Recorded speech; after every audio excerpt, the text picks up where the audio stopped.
Bonjour tout le monde. Aujourd'hui c'est une recette spéciale vitaliseur que je vous propose, mais vous pouvez très bien la réaliser d'une façon plus classique. Alors il s'agit d'un mélange de légumes avec de la courge spaghetti. Et bien on va regarder les ingrédients pour cette recette, c'est parti. Alors bien sûr, une courge spaghetti. Là, c'est un méli-mélo de courgettes, donc j'ai de la verte et de la jaune. Et un petit poivron. Alors ça, vraiment, ce sont les restes, ce sont les légumes, les derniers légumes qui restaient du jardin. Donc, c'est une recette, c'est plus pour vous montrer les temps de cuisson et comment échelonner les cuissons dans le but d'optimiser le temps. Donc, c'est une recette, normalement, allez, en 28 minutes, c'est cuit. Mais pour cela, il faut bien respecter le protocole des cuissons, car tous les légumes n'ont pas la même vitesse de cuisson dans le vitaliseur.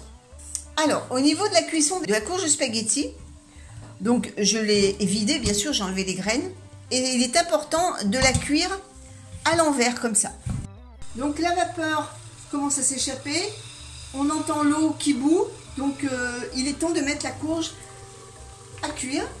Donc je soulève le couvercle, je pose mon tamis sur la cuve, je referme, je baisse un peu le feu, pas trop parce qu'il faut quand même que ça continue à bouillir, et on se retrouve dans 8 minutes. Je vais accompagner donc ces légumes avec des tranches de poisson pané que j'ai mis sous vide et que j'ai sorti hier pour les faire décongeler. Les 8 minutes sont écoulées, donc j'ai sorti les courges spaghetti. Maintenant, je vais mettre les poivrons dans la cuve directement. Je ferme et je vais laisser cuire pendant 1 ou 2 minutes et ensuite je viendrai rajouter les courgettes. Pendant que les poivrons cuisent, je vais récupérer la chair de la courge spaghetti.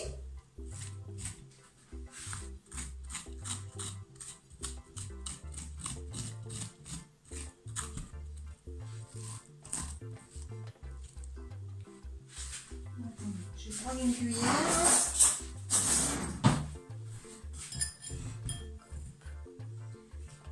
D'où son nom, hein, courge spaghetti, parce que ça fait comme des spaghettis. Je récupère toute la chair.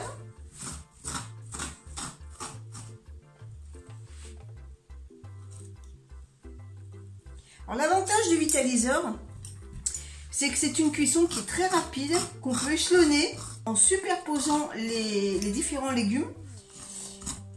Vous n'utilisez qu'un seul ustensile et vous avez un repas complet avec uniquement une seule casserole, on va dire. Et vous pouvez même faire cuire de la viande avec. Moi j'ai déjà fait. La viande est bien moelleuse, elle n'est pas du tout bouillie comme on pourrait le penser. D'ailleurs il faudra que je vous fasse une vidéo d'une recette à base de viande pour vous montrer, parce que là franchement le rendu est top. Alors qu'on peut très bien foirer une cuisson de viande à la poêle. Si on la fait trop cuire, elle devient semelle de botte.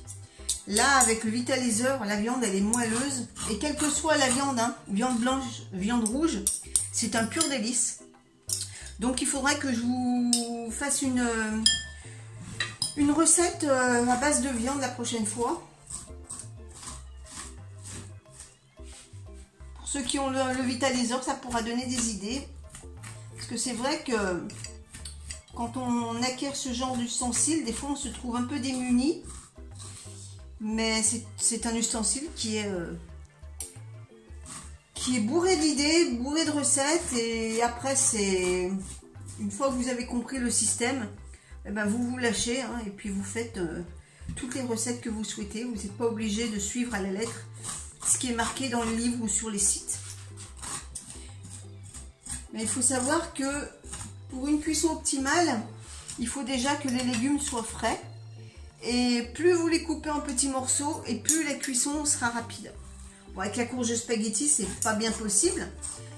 Quoique 8 minutes, il n'y a rien à dire là-dessus.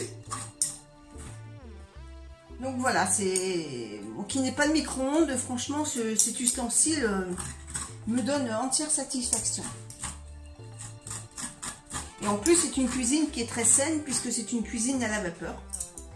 Donc on n'a pas besoin de rajouter de matière grasse. Alors juste un petit filet d'huile d'olive, si vous le souhaitez. Mais c'est une cuisson qui garde toutes les propriétés des aliments, qui les respecte. Et ça, je trouve que c'est plutôt pas mal. Donc maintenant, je vais aller rajouter les courgettes au poivron.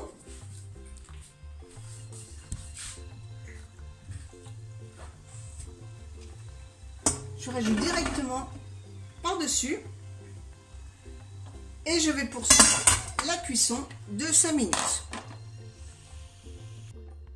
Donc on va préparer tout ça en attendant que ça cuise. Je vais verser ça dans un récipient pour vous montrer que avec le vitaliseur, vous préparez votre repas. Mais si il est prêt à l'avance, vous pouvez très bien le laisser au chaud dans le vitaliseur. Il n'y a aucun souci. Donc je vais mettre un petit filet d'huile d'olive.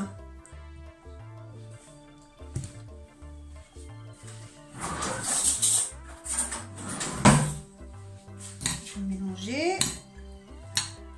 Pas besoin de rajouter de sel, de poivre, à mon goût, puisque les aliments les propriétés des aliments ne sont pas détruites avec la vapeur. Donc ça garde tous les sels minéraux, les vitamines, et donc vous n'avez pas besoin de rajouter de sel, de poivre, car ils conservent tout leur goût. Ensuite, je vais mettre un peu de persil. Alors c'est du persil fraîchement cueilli, nettoyé du jardin. Donc je m'embête pas avec une paire de ciseaux. Je vous invite, si vous ne savez pas ce que c'est que le vitaliseur, à visionner la vidéo que j'avais faite à ce sujet. Je vous mettrai en lien dans la description et puis l'affiche quelque part sur l'écran. Si ça vous chante, je vous invite à la visionner.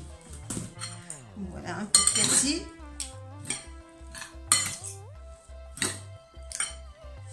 Ça sent bon l'huile d'olive. Dommage, je ne peux pas vous le faire partager. Ensuite, je vais rajouter quelque chose.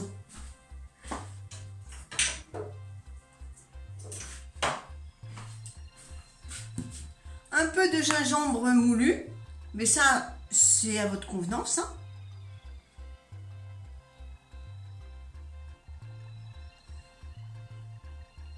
Et je vais mettre un peu de pelure d'oignon haché que j'avais fait. D'ailleurs, j'avais fait une vidéo là-dessus.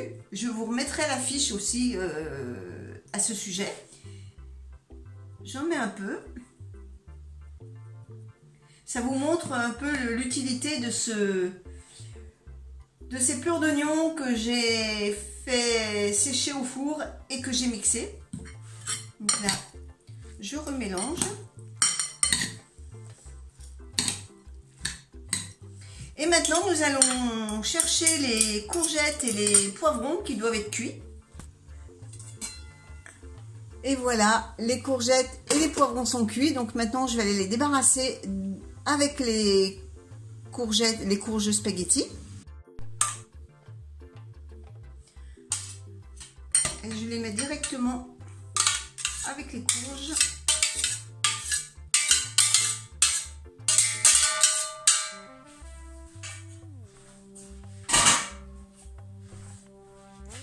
Et je mélange.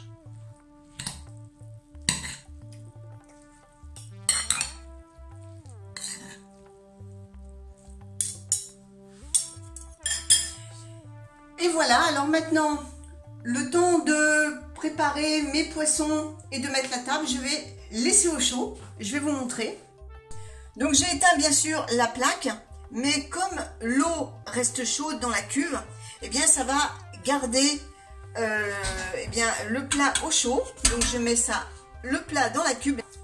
je ferme et mon plat est maintenu au chaud le temps de dresser la table par exemple. Donc voilà, je vais me rapprocher. C'est sympathique tout ça. Alors je vous dis, moi je n'aime pas quand c'est trop salé, vous pouvez très bien rajouter du sel, du poivre si vous l'entendez. Moi je vais simplement mettre un petit filet de citron, parce que l'huile d'olive et le citron ça se marie super bien. Et puis on va se mettre à table. Et puis moi je vous souhaite à tous un bon appétit, une bonne semaine. Et puis on se donne rendez-vous dans 15 jours pour une autre recette. Allez, à bientôt tout le monde!